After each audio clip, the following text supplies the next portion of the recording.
ilaw-ilaw dyan. So ayan yung signal nila sa kanilang construction.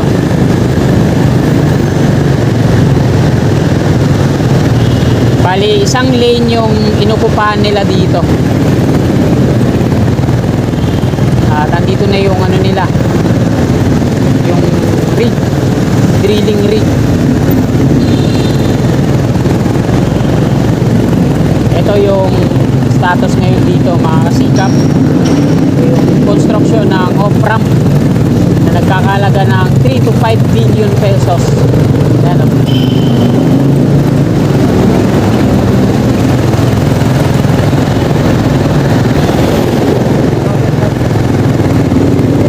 Ito yung pile boring machine nila. Nagdi-drill sila sa part na to. Sinimulan ko to, walang naniniwala sa paligid ko. Ano? Yeah, magandang hapon sa inyong lahat mga kasikap. Time check po tayo. Ika-5 at 45 na po ng hapon. At nandito tayo ngayon sa may Andros Avenue. At mag-update po tayo dito sa bypass LN, no? NAIA Terminal 3. Excuse me po. At dito sa ano mga kasikap, ginagawa nilang off-ramp ng Bower NAIA Terminal 3 mula dito sa NAIA Expressway patungo yan doon sa arrival at departure area. So ayan yung kukunan natin ang update ngayong hapon ito. At ayan, kaka-ulan lang ng malakas. Ito yung pakanan, Newport City po yan. Sa mga magtutungo dyan sa Resort World. Ayan o, kanan.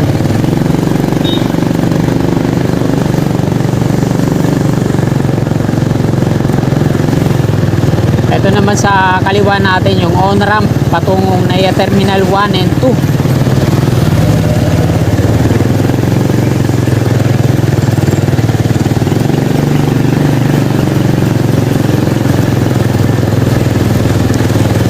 So sana maliwanag pa yung kuha natin kasi yan, magdidilim na. Ito yung footbridge mula dito sa kanan patungo dun sa arrival at departure area ng NAIA Terminal 3. Maayos na yan dito, open na yan.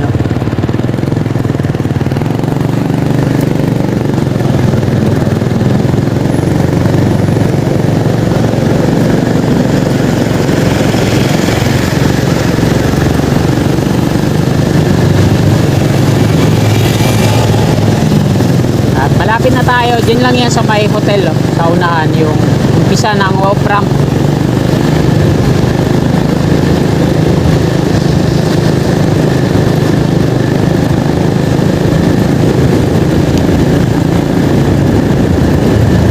Ito yung U-turn slot sa ating gawing kaliwa.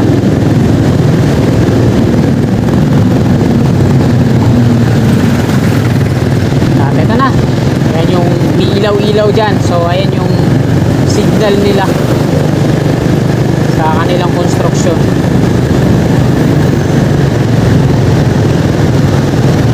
Bali isang lane yung inukupahan nila dito. At andito na yung ano nila, yung rig, drilling rig. Ito yung status ngayon dito mga kasikap.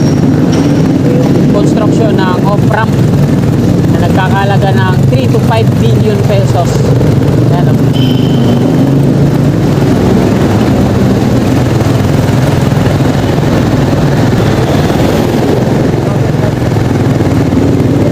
Ito yung pile boring machine nila. Nagdi-drill sila sa part na to. May bakod na rin yan. Ikot muna tayo doon sa circle.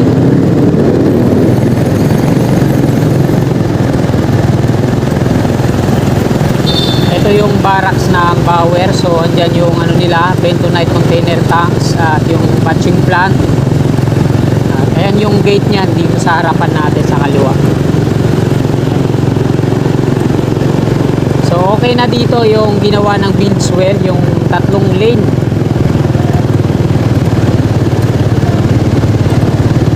So pwede nang dumaan dito sa loob. Ayan, na-asphalto na rin sa part na to. drainage, okay na rin. Nalagyan na rin nila ng, ito yung mga gutter na yan, yung kinuha nila dun sa ano, sa ilalim ng NAIA Expressway.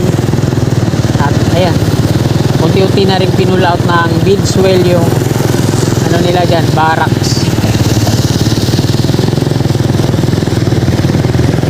So yung matraffic na yan sa kanan, ayan yung patungong arrival at departure area sa harapan ng NAIA Terminal 3.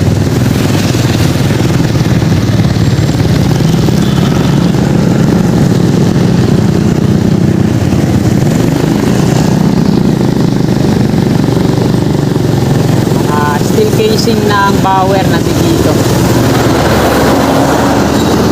Nag-aspalto sila sa part na to. Ayan, dami mga steel casing. 1, 2, 3, 4. So 5 yung steel casing dito. Kulang pa ng isa kasi 6 yung dinidrill nila dun sa Hilera sa Subway Hotel na yan.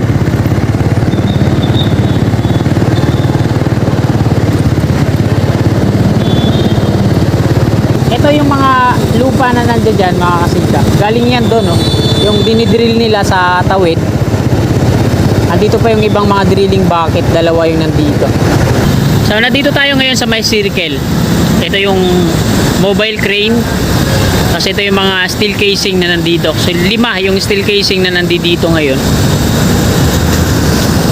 Ito yung karagdagang 3 lane na ginawa ng Bidswell. So nag-aspalto sila sa part na to, kaya nilagyan nila ng mga reflectorized flexible post time patungo doon. Tapos nilagyan ng cushion para walang dumaan kasi medyo ano pa siguro, malambot yung aspalto pa. Ito na lang yung manhole dito. Ito na yung mga itatakip dyan. Ito yung dump truck na naghahakot ng mga na-drill nila doon. Tapos dito nila tinatambak. Diyan yung barracks ng Bauer. So mayroon silang batching plant dyan. Tapos yung mga bentonite container tanks nando doon. At iba pang mga heavy equipment na papaloob dyan sa bakod na yan. Circle yan. Ito naman yung NAIA Expressway. Yan. At ayan yung Ninoy Aquino International Airport. Ito yung parking mula dito hanggang dun sa kabilang dulo. So andun yung mga equipment ng Bauer sa unahan. Nagdidrill sila. Naman sa kanan, meron ding hukay na ginagawa nila sa gilid. Ang sabi ng Bidswell na napagtanungan ko ay gagawin daw nilang ano yun, temporary waiting area tsaka parking. Yung mga sakayan ng jeep dito sa may Nicole Circle nandito.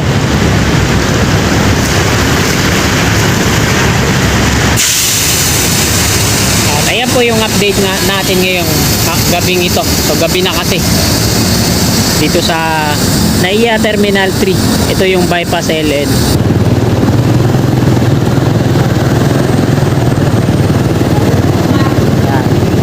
Bali kinuha din nila yung part na to, no?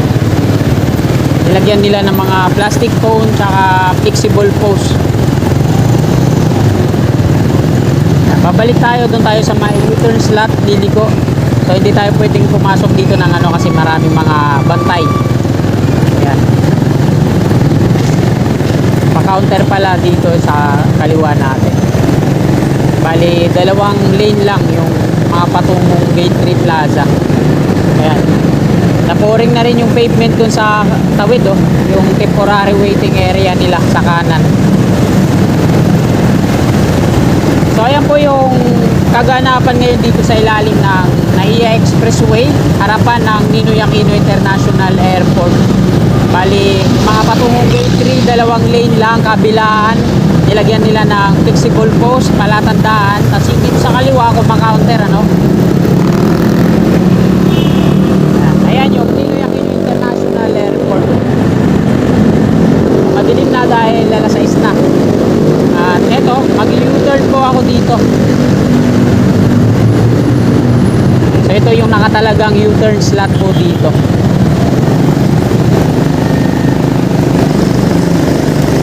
At muli ko ipapakita sa inyo, ito yung construction ng off-ramp dito sa may gilid ng Subway Hotel.